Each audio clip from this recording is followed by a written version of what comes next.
I sort of gave up on anime a few years ago. I'd watch a series here and there, but I completely stopped following the seasons and I completely stopped trying to watch popular anime and stuff like that. So, you can only see the same joke about a socially awkward and perverted main character who lives alone, tries his best to leave everybody else alone, and goes into his own apartment that he's lived in for X amount of time completely alone, and he happens to have to use the bathroom to shower or something, and there's some random female character, nobody knows who the fuck she is, and because he walked in on a woman, he has to get physically assaulted, and that's just okay. And every other character would make it seem like he was the asshole for going to that situation, not the random bitch who broke into his house and decided that now was the time to shower. No. She's completely innocent. The main character is the one who's the asshole. Or there's basically the same concept, regardless of context. Perverted male character or just regular male character, who's usually the main character, does something, and because it's a harem anime or quote-unquote comedy, he needs to be assaulted because he did something that merits that, because reasons. In short, I got frustrated with seeing the same tropes and jokes over and over again, and kind of just got burnt out. Fortunately, I decided to give anime another try, because this season was actually pretty good. When I was watching the trailers for it, it seemed like it was going to be a good season, so I decided to start checking it out, and so far, I've had a good time. Obviously, a couple of series that I watched when I was in college are coming back, they're doing another season for it, so that's probably part of the reason why I wanted to check out this season. I'm probably not going to add anything new, and I apologize for that. If anybody was in a similar position I was, and stopped watching anime for the same reasons I did, maybe you can find some value in this, I don't know. And just so you know, I'm not going to mention the entire season, just some of the animes I've been watching as of May. I think before we go into, the actual, current brand new animes for this season, I'm going to go check out the continuation. I was originally going to talk about Shield Hero, because I really liked Shield Hero the first season, a couple years ago. It's one of the only animes that me and my girlfriend had watched together in 2020, and it was really good. We both really enjoyed it, and we didn't think there was going to be another season, so it's kind of nice that they brought in another one. I'll check that out, I think, when the dub comes out, because actually... I know I'm a pleb, but I actually really liked the dub. The other series that I was going to mention was Date A Live. Now, Date A Live, I don't know when Season 3 came out, but it feels like it's been forever since Season 3 came out. I've been watching this shit since I was a freshman in college, years ago. I've been a fan ever since, because, yes, I just criticized ecchi and comedy and all that, but there was a time when it did work. That's why I was a fan of it. There was parts of Rosario Vampire that were annoying, all the damn panty shots and stuff like that, but there was also parts of Rosario Vampire that did work. That is one of the instances where the manga is better than the anime, in terms of it being a coherent story, it having consistent characters for the most part, it not having a bunch of random noises and random little, jokes, inside jokes that get really old the first time they're used, but they continue to use it. So Rosario Vampire was one that I did like, but a few years after that, another one that in my opinion got it right for the longest time was Date A Live. And I like Date A Live because it came out around the same time, if I remember correctly. I think I saw Date A Live around the same time that I saw Highschool DXD. And I loved Highschool DXD. And I want to say I stopped at Born or Hero, one of those, the third or fourth season. Completely fucking stopped. Around the time they changed the goddamn animation style, it completely lost me. I just did not fuck with that anymore. But anyway, I liked how Highschool DXD was doing it. So when Date A Live came out and it happened to be around the same type of anime that it was, I do like how they kind of leaned into it and made it so that's the main thing the main character is doing, rather than it being something that's a port, basically, of the fucking, visual novel into an anime, rather than it being something like that. It shows you the perspective of a main character in a visual novel, except he actually has a reason for doing this, and I'm assuming he's trying to go for the harem ending, obviously. It had a lot of things going for it when I checked out Date A Live. I loved it. The mix of ecchi and comedy, even though it was a harem anime, and that can be very annoying for various reasons that I spoke about before, I loved it. Too long, didn't read, whatever. Loved this anime. Loved it since it came out. In regards to what happened the last season, I really liked, so her going into a spirit and then going into, I think she got inverted or whatever, all that shit, was really entertaining. It did develop a character that was basically a one-note perverted character that for some reason liked the main character. I did like all that, and I did really appreciate it. My ultimate, the top 5 episodes for this series is the last episode of the previous season where, because of a situation going on where Shido basically was overflowing with the spirit's power, they had to make him fall for them. I thought that was a nice little change of pace, and it kind of had like the relaxed feeling of an OVA. So I do like it had that kind of that relaxed feeling, but also it didn't feel rushed. It was a nice episode. Really enjoyed it. One of my top 5 of all time, basically. And I'm glad that the 4th season starts off right after that. It doesn't like add time in between notes right after that. So far, the new sexy Pokemon that's being added to the fold, I think that she has a new perspective. She feels kind of like not quite like MILF character, but something like before a MILF. Kind of like Misato from Neon Genesis Evangelion, or whatever the fuck Akihisa Yoshi's sister is in Baka and Test. It kind of had that feel to her, like a little bit more mature, but also playful. I actually really like where that's going. There's some things that they're doing here that I understand that they kind of have to move the story forward, because for the past couple seasons, DEM, or DEM, it's been doing shit kind of, but not really. And it's just, sometimes it's come off as like a very powerful organization in the series, and other times it doesn't. Like I do kind of like that it's starting to make them more of a threat than they were in the previous season. And yeah, I'm really happy to see where it's going, and I'm really happy that there's another season. I hope that they continue the series past this. Moving on to the series that are specific to this season. My favorite so far is obviously Spy X Family. I was able to get my girlfriend's attention with this anime. She's not always in the mood for it, but of course everybody has their own tastes, and not everybody's in the mood to watch something that you need to read basically while it's going on. Not everybody has that, because I think we tried watching the dub and we didn't like it, so we only watched the sub for this one. So it's a whole process, I understand that, but it is like one of my favorite things to do, is to watch this anime with her, because obviously Anya's reactions are the whole reason why this anime is like top tier so far. But it's not just about Anya. Obviously Yor is a badass, and Lloyd, I think that with Lloyd it didn't establish that much of like a sense of like badassery. I know it's not really a word, but it didn't really establish it. He didn't really have a scene like the church scene from that Kingsman movie, where it's just like oozing like Doom guy, fucking Dante, killing with style kind of shit.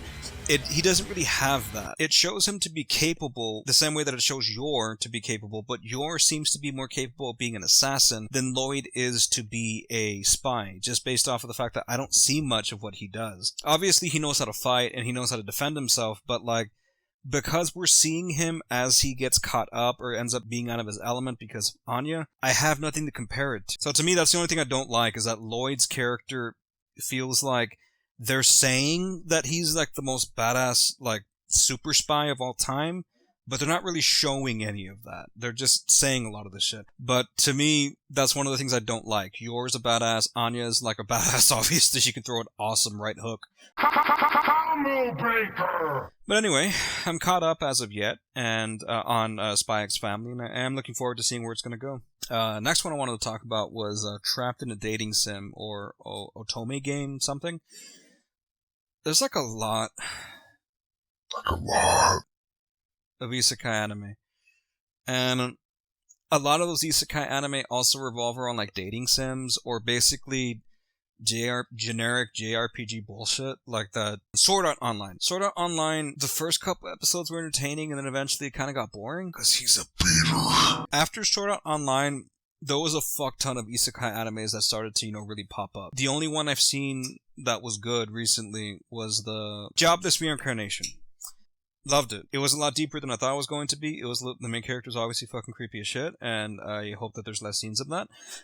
Overall, good anime. Very few things can live up to that. And I'm not saying that Trapped in a Dating Sim or Otome game or whatever remotely lives up to that, but it is, in the very least, interesting. I'm interested in how he's going to take down these characters and how he's going to do that, and the overall side effects of him doing this, because technically this is still a Otome game, so certain things aren't supposed to be too much in favor of a fucking mob character, or basically an NPC of all things. So I'm very much interested to see where it goes. And the reason I'm so interested is because this anime kind of feels like a shonen anime, like, Dragon Ball, Yu Yu Hakusho, but with less talking and a lot more action, plus the results are quicker. Generally speaking, if there's a fight that's happening, that fight is going to end either halfway through or by the end of the episode. It's really rare that the fight ends up dragging on past an episode. But there is like that whole thing of, there's never really any struggle, but there's a whole thing of, this is a challenge for the main character. And the most important thing is that the writers of the show and the people involved in making the show are very good at making a cliffhanger, in my opinion. Obviously, I'm not taking this anime as seriously as I did Jobless Reincarnation or anything like that, but it does grab my attention, and that is something that I must praise. Let's move on to A Couple of Cuckoos. Now, this one I ended up checking out because of a clip on Instagram, and the clip that I saw that made me want to check it out was when, I think his name was Nagi Umono?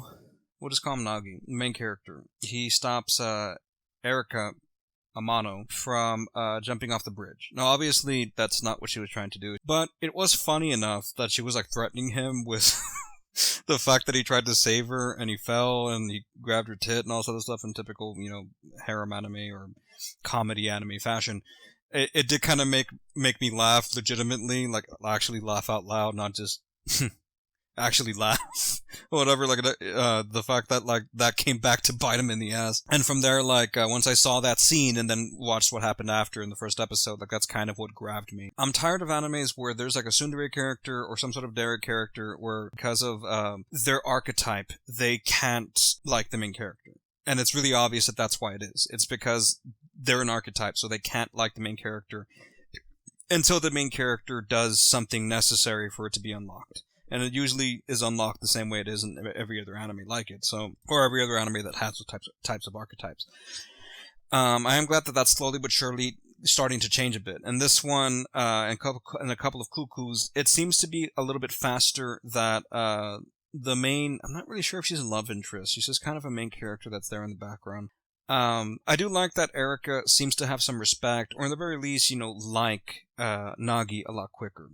And the fact that the main starting point of the relationship, aside from that whole bridge scene, the reason why the relationship continues is because they were literally switched at birth. I do like that that's like one of the main conflicts, because I liked that concept in the show, switched at birth. So it is nice that they took that and kind of made it into its own thing. And I think they do it in a way that, it's mentioned in the beginning, and it's a reoccurring, driver to a lot of why does the characters do what they do.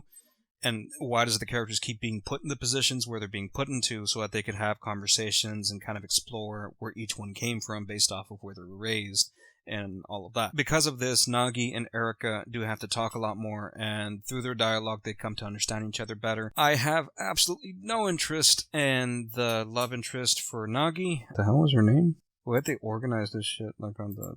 Segawa? Is that it? Yeah, Segawa. Okay. Fuck it, I'll write it and you'll see it. I'm not really interested to see how Nagi's pursuit of Segawa goes, because I think that she wants to do her own thing. She's never really made it seem like she wanted to do anything else. So I really do think that he should just let her live her life, maybe be friends, but maybe not pursue her. Maybe find another love interest, to be honest with you, but we'll see how it goes. So far it's not so annoying to me, so we'll continue. Moving on. By far the funniest anime I've seen here, but it's also the most frustrating, is Please Don't Hurt Me Healer. The opening scene is what really got me.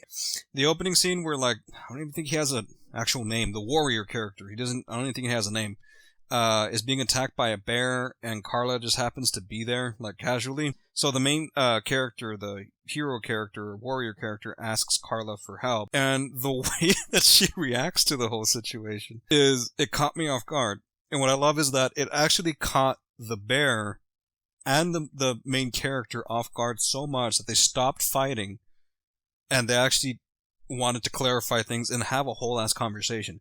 The way that whole, I guess you could say, conflict resolves itself is what made me very interested in this anime. I'd compare it to something like the Due Date with Zach Galifianakis and Robert Downey Jr. There you go.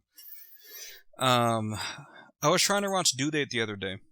One of the things that my girlfriend kept pointing out was that Zach Galifianakis' character is extremely fucking annoying to deal with. I wouldn't compare Carla to being that annoying, but the annoyance usually comes from, in Due Date, Zach Galifianakis sincerely thinks he's doing something of importance, or in some instances making a situation better, by either bringing up his opinion about a matter, or, doing something he thinks is right.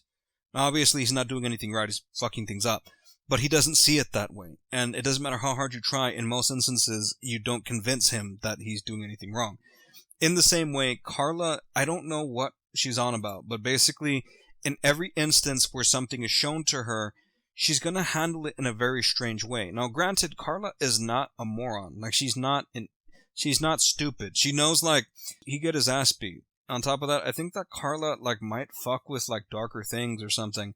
So either she knows of these creatures, or she just, like, doesn't want to fight because she knows that the warrior is gonna lose. The whole dynamic that Carla and the hero have with all of the, like, what would be enemies in any other JRPG or RPG anime, or game for that matter, it makes me kind of rethink, like, what legitimately happens in Elden Ring.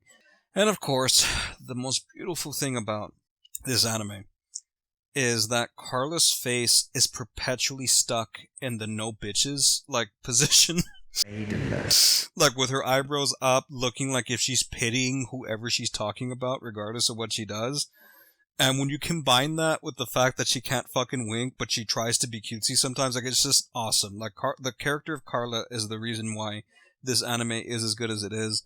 So, if you like stuff like JRPG style, like animes, but are kind of unorthodox in their presentation and focus more on comedy than combat or anything like that, I think that you'll like this anime. Alright, now we get to the last anime I'm going to talk about. Before I mention its name, I just want to talk about the fact that I was actually very excited for this anime. Like, as I watched more of it, I started to like it less and less. And I wrote like 9 pages bitching about it, and then I rewatched it to clarify my feelings on it. It's a whole thing. Eventually I will talk about in depth what I didn't like about this anime, but for now, we'll just talk about what I did like about it. And the name of the anime is Shikimori's Not Just a Cutie, from here on being referred to as Shikimori. Now, I originally liked Shikimori. The first episode, liked it. One thing popped up about the bowling alley that I thought was going to be reoccurring, and it kind of was. But eventually, she kind of stops that shit. And I thought that it was going to be good. And if you can't get to it now, or you can't see it now, that's the end of my praise. I did like that they're going to flip a couple of the reoccurring tropes, gender swap a couple of the reoccurring tropes in anime, and they're going to tell what seemed like a unique story, and I think the story is still pretty good, but we'll get into it. We'll give you a taste of that whole video I'm going to make eventually. For the first 3 episodes of Shikimori's Not Just a Cutie, I saw that whenever she does her cool side thing, what she basically does is she turns on the devil trigger. I can't see it any other way.